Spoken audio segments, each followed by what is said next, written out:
Good morning guys, so we're here for another bright and sunny day here in Port Vila. So first stop is the market, so gonna check it out, get some local food. Might try and see if I can get a coconut to cool me down, something to give me some refreshment. So let's see what they got here at the market. So that hotel behind me, the Grand Hotel and Casino, that's where I checked into, well I'm gonna be checking into in a couple of days.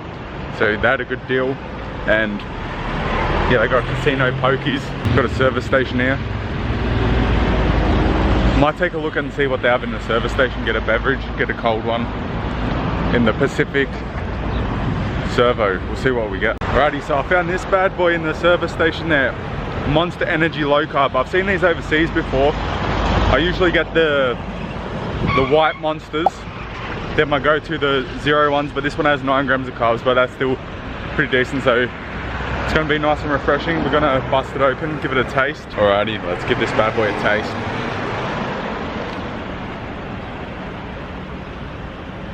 Yeah, you can definitely taste the sweetness. I feel like it's a good compromise for just 9 grams of carbs. The amount of sweetness it gives, so that's pretty good official rating on this bad boy, 7.4. Alrighty, so this joint here, the Melanesian. This is supposed to be a good restaurant here. Looks like they got a casino, and it's a pretty popular hotel. I was either going to stay there or the what's the other one called, that hotel casino one, Grand Hotel, but the Grand Hotel looked better and it was like $6 cheaper or something. So yeah, I've never really been this far down south of Port Vila, so it can be good to explore. I feel like there's not a whole lot to do in Port Vila itself. What you got to do is get the car, get out, get it amongst the blue lagoons, waterfalls, all of that type of thing. So, but I'm probably going to do that all in one day when I hire my car. So that might be tomorrow or the next day, we'll see. I'm hoping that this National Museum is air conditioned because I am sweating and I'm so hot. I hate it when all the big dog travel influencers, they're like, oh, I'm so sweating, it's so hot, and they're like, their face is like perfectly normal. It's like, and they're not even showing any signs of being hot or sweaty. So got to cross here without getting run over. There we go. So yeah, I'm very hot. I can't stand it when they're just so perfect all the time and they're acting like, oh, it's so hot. Shut up. Well, I think this is it here. I think one of them's a museum and one of them's a cultural centre, so we'll see which one's which.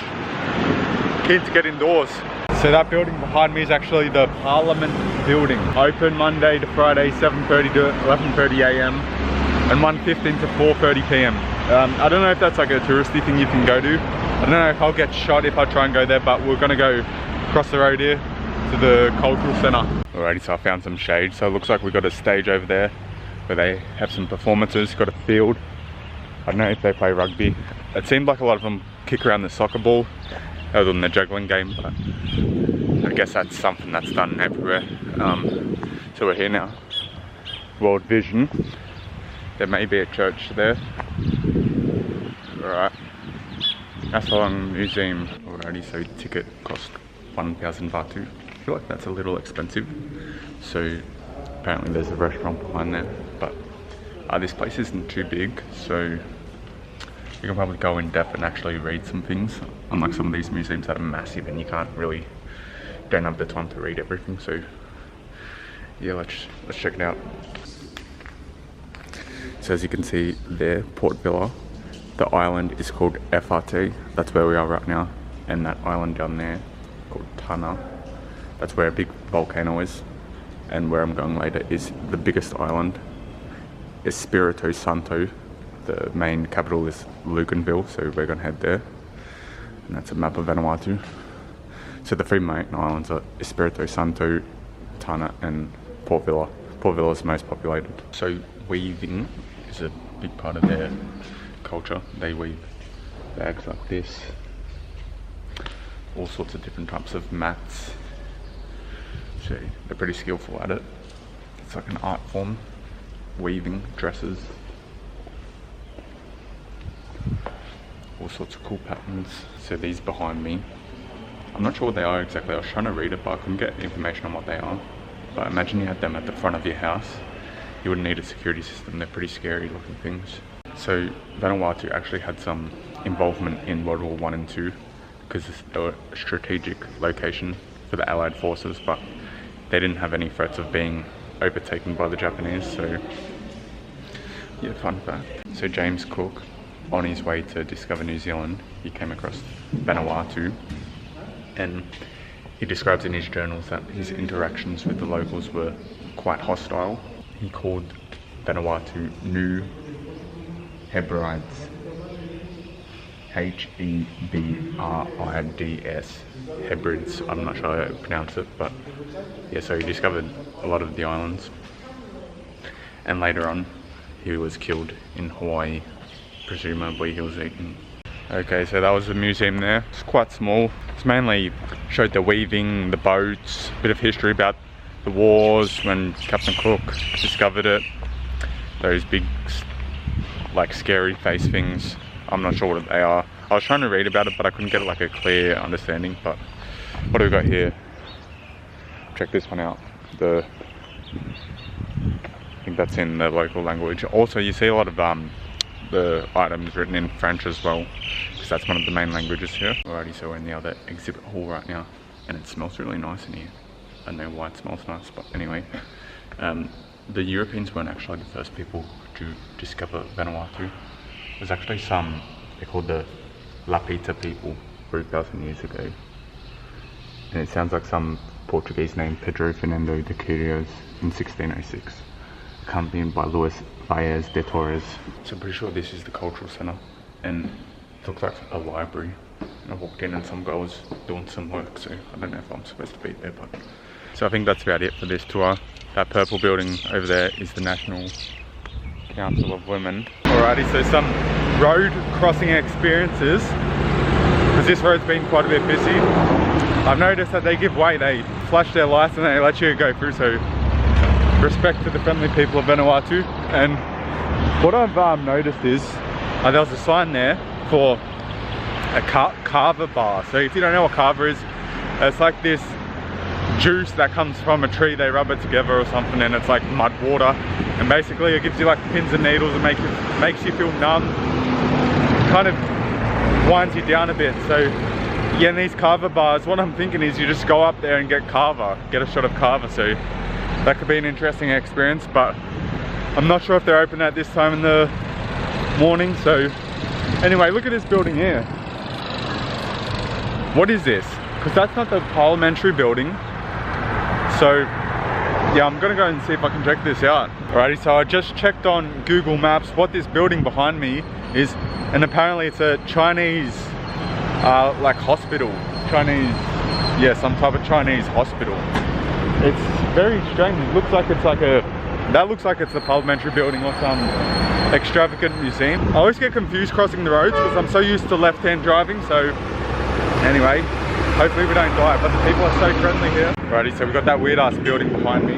Apparently it's a Vanuatu National Convention Center Technical Aid Project. So China's investing money in here, and Australia and China, they battle over these Pacific Islands because Australia doesn't want China building bases and shit over here, military bases, so they're trying to buy over Vanuatu. So we've got the Australian High Commission behind us, got the Aboriginal Torres Strait Australian flags there, so yeah, I feel like that's where I go if I feel unsafe, which I don't.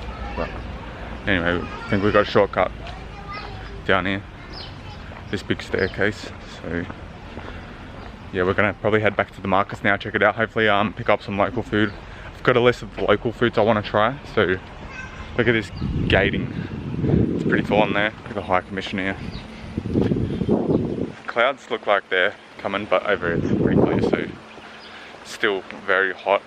Yeah, we go down these stairs here. Alrighty, so I've seen a local chew store. I thought it might be one of those places where they have that tobacco stuff that you chew. Just gonna check it out.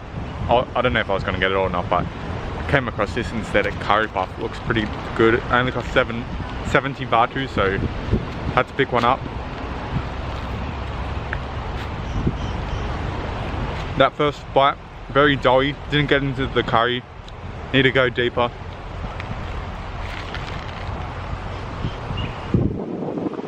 Oh, that's pretty good. Spicy, meaty, and the pastry's a little sweet.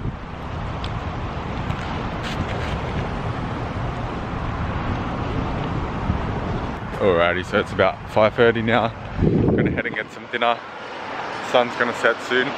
So I'm not gonna head to these overpriced Western restaurants. I'm probably just gonna go to a local takeaway joint. They look pretty lit. Looks like it's a good deal, good value for money. And I also want to find a kava bar. The kava over here, it's supposed to be the real thing, a lot stronger than in Fiji's. Yeah, we're probably gonna go to a local takeaway joint, so that should be interesting. Alrighty, so for dinner, we're here at the Seaview Takeaway. So we got us a chicken burger and some fish. So this costs 10,050 Vanuatu, which is like 13 Australian. So I guess that's alright value. Let's taste this chicken burger. It's a grilled one.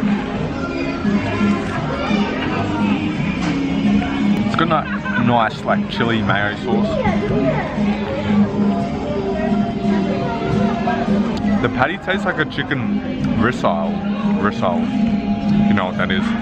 That's right, it's like a takeaway burger, but got 2 pieces of fish here, and I'm guessing this is tartare sauce. Taste a bit about the sauce.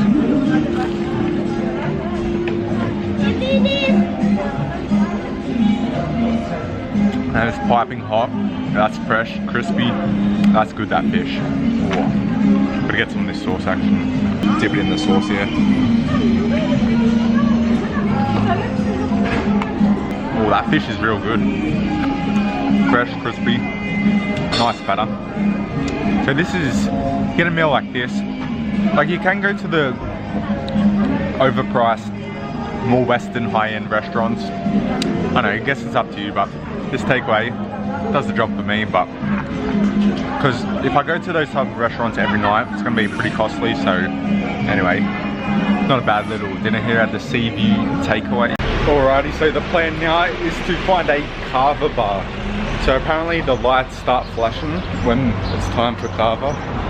So I think this is about the right time, around 5:30. So yeah, we'll see. I know there's some on Google Maps, but they're quite a distance away, so could get a fresh fade in there, but should be alright for the rest of the trip. But anyway, we've got to find some kava. You said you ever get too old for a good old swing with views like this? How could I resist? I used to play this game when I was a youngster. I used to get as much speed as I could, and then I'd jump, just go free hands and just jump and try and set like records, see who could jump the furthest. And similar to this, I had a rock ledge garden and I jumped, that was like the record, smashed my eye up. I think that's why I got that scar on my eyebrow. So good times. But look at this, bloody beautiful. Never too old for a good old swing. Bloody unbelievable. What a way to wrap up the night. I might not jump this time, I'm getting too old for that shit. Alrighty, I'm gonna wrap up the video here with this beautiful Port Vila sunset. This guy's like purple orange, bloody beautiful. Yeah, because I don't think I'm gonna find another, well, I don't think I'm gonna find a kava bar at all, but we'll find one eventually. We're gonna get lit on the kavas. We also have to go clubbing here in Port Vila, so you gotta stay tuned for that. There's some rowdy nightclubs, but they weren't open tonight. I think that's for tomorrow night. Electro rock and club lit, whatever. So yeah, good night from Port Vila. Bloody beautiful. I'll see you in the next one.